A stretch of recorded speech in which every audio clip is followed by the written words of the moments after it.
Hello, my name is Connie. Today I want to help you get clear about what it means to be healthy.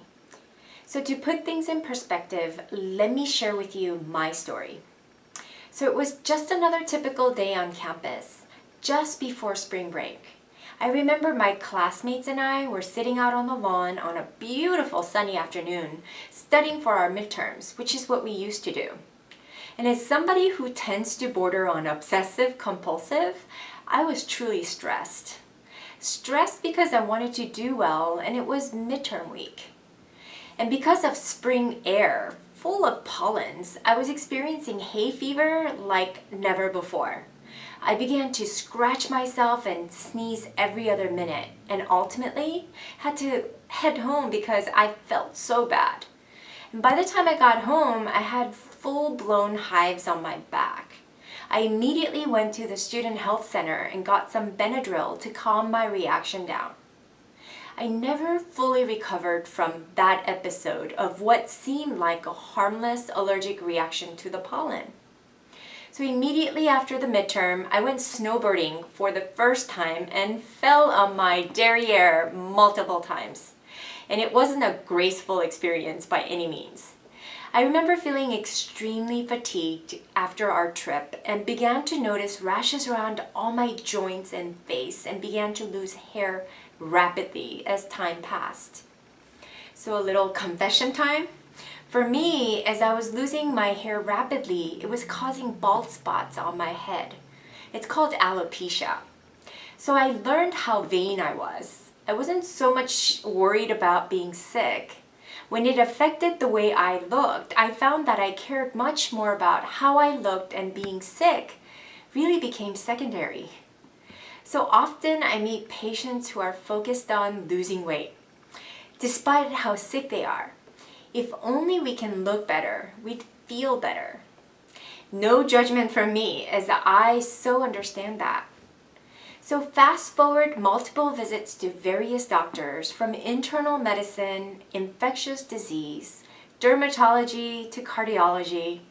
After multiple tests, multiple medications, and multiple hospital admissions later, I was left with no answer.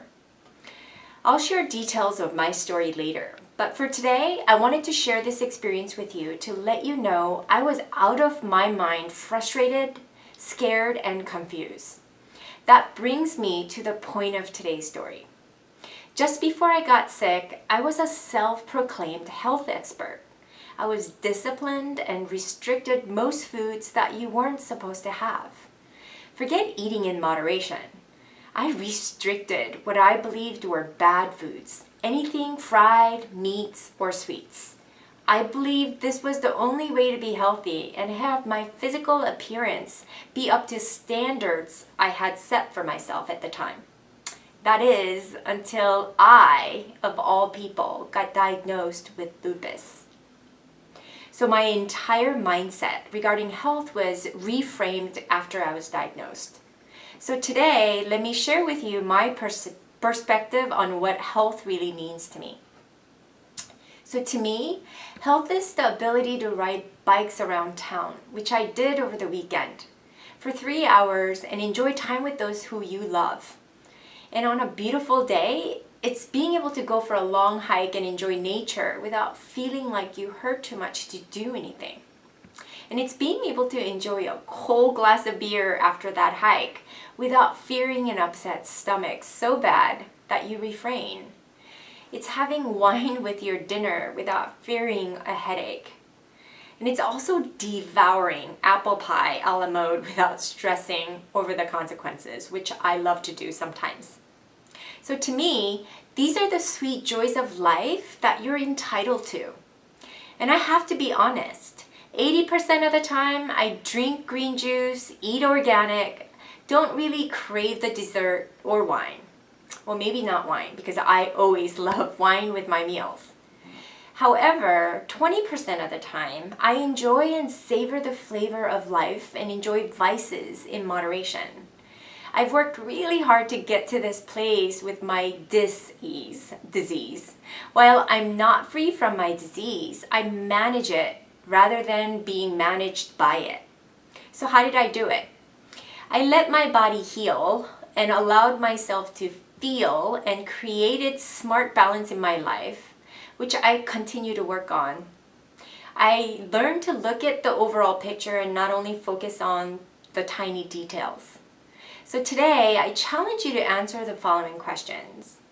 One is, what does healthy look like for you? Be real specific. What things would you be able to do or eat for you to really feel like you're healthy? And how can you start doing more of what you enjoy without feeling restricted? Because when you restrict, the more your mind wants that thing you're restricting. And 3, what do you have to monitor in your life to ensure that you have a good balance? Please share with those who need this message. Because I really am not perfect all of the time, but I work at it, and this is important for my patients to understand that it doesn't come in easy. So we constantly have to work to being healthy. That means trying new things and really enjoying life. Thanks for tuning in, and get out there and live healthy, however you define it.